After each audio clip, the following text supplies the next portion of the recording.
I've been dreaming of this moment for a long time. For the first time in comic book form, the Teenage Mutant Ninja Turtles are gonna team up with the Ghostbusters.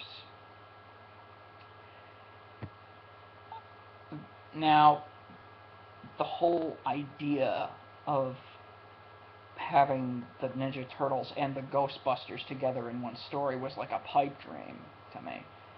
Now, I know that this idea had sparked in the minds of many besides myself, so I couldn't say that this was my idea. So um, it has, I mean, the whole concept of crossing over two teams has been used time and time again. Uh, think of uh, Flintstones and the Jetsons, which they did. Uh, Alien versus Predator, Freddy versus Jason, and now there's going to be Superman and Batman. This was a huge deal.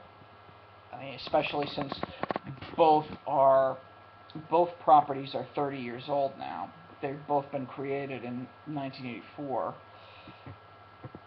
But I mean, the whole idea of the Ninja Turtles and the Ghostbusters together in one story had kind of haunted my mind for a very, very long time. That I always brought it up whenever the teams were kind of brought up, or the Ninja Turtles were brought up. I would always say that I also liked the Ghostbusters as well, and I always thought, wouldn't it be cool if both the Turtles and the Ghostbusters were together in one story? Everybody laughed it off. Everybody said it was a dumb idea. It wouldn't work. And I kind of forgot about it for a while, and then when I saw Hank Braxton's fan film, Freddy vs. Ghostbusters, which is a fantastic fan film,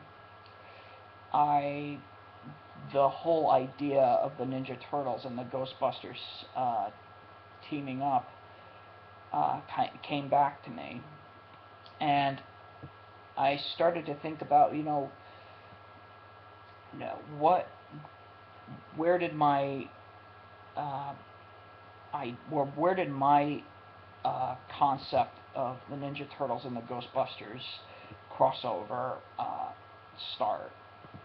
And I guess it started when I saw the second movie, the second Ninja Turtles movie, and there was, and looking at the first movie as well, there was a couple of references to Ghostbusters, which I really liked, and there, I've always kind of thought that once I saw the third movie, which is kind of a guilty pleasure of mine, I watch it just for laughs.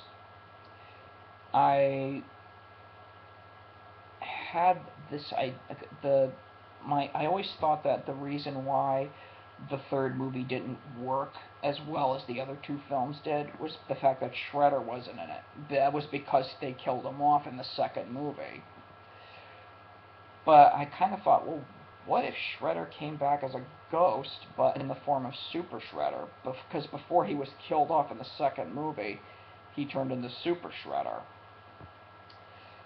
So I thought about, after rewatching the first two Ninja Turtles movies, and then looking at the two Ghostbusters movies, and then Hank Braxton's film, I kind of worked the Denver Ghostbusters that Hank Braxton created and put them with the four Ghostbusters of the New York Ghostbusters, and kind of worked a story around it. And, I mean, the whole idea is basically, I had the whole thing start out, it's in Central Park, and a couple of people, women get mugged, and they get their purses snatched, and uh, then guys hide in some sort of secluded area of Central Park, and then the turtles come, and then they just do what they do best, so to speak. Then they hear a scream coming from the Tavern on the Green, which before it went out of business. This was when I wrote it. That's how it happened. And immediately they think it's another crime happening. It's another crime taking place. But it turns out that it's actually a haunting. It's a Confederate soldier and a Revolutionary War redcoat uh, haunting the Tavern in the Green. And and the turtles think that it's just a couple of guys dressed in silly costumes. And so they start attacking them, but it turns out they're not human. So they're kind of up shit creek without a paddle, and then Ghostbusters appear, and that's how the two of them actually meet. Is an accident, but was by accidental encounter, and then they kind of run into each other a couple of times, and then when Shredder comes back as a ghost, now the Shredder is using the supernatural to his as a weapon against both teams. And so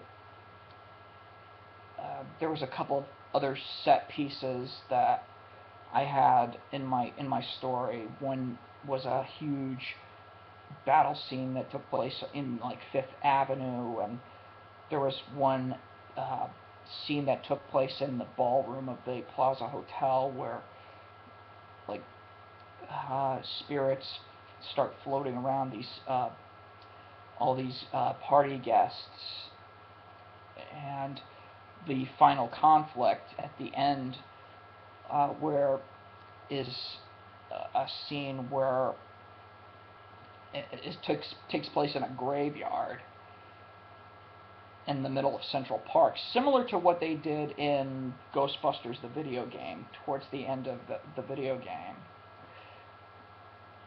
But this was before they did that, before they put that in the video game. I don't know if they read my fan fiction or if they just came up with it themselves. I don't know, but it doesn't bother me at all. But anyway, there's a scene at the end where Shredder causes the dead underneath. It's under his control. The dead to come up. It's like zombies, and the turtles have to fight the zombies. And then there's this whole final conflict with Shredder, and then the Marshmallow Man appears. It was like a really big story that I wrote down. But on the other hand, I'm really excited to see what this comic book, these 4 issues of the IDW comic books are going to do.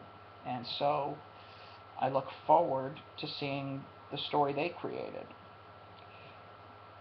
And that's all I have to say at this particular point. So stay cool.